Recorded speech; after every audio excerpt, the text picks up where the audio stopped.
In other news, new laws to deal with people who spread fake news are likely to be introduced next year.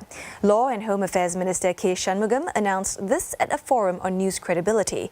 A recent poll of over 1,500 Singaporeans showed that over 90% are in favour of having more effective laws to remove or correct fake news. In 2015, a scuffle that took place during the Thaipusam festivities was said to have been sparked by a complaint from a Filipino family.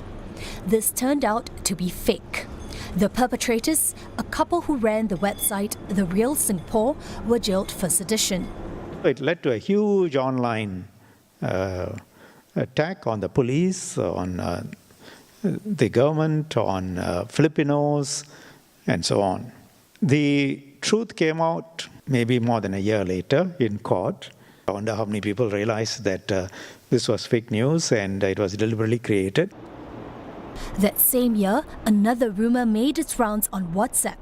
This one claimed that Singapore was conducting cloud seeding, which is harmful to the public, just for the F1 race.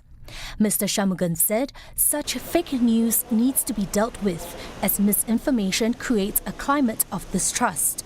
If the distrust becomes deep-rooted, people will have serious doubts about the institutions, about leadership, about governance. He said while internet companies such as Google and Facebook can help to take down fake news, the government must stand ready to counter online misinformation directly. We have studied what is happening elsewhere. The EU, Germany, Israel, they're all considering laws to compel social networks to take down various types of unlawful content. So you will have to define what's unlawful, and you will have to define the responsibility to take down. A government survey in May showed overwhelming support for stronger laws to tackle fake news. 2/3 of those surveyed said they could not recognize fake news when they first saw it. Speaking to reporters after his address, Mr. Shanmugam said the new laws have to define fake news and set up the punishment for those who spread it.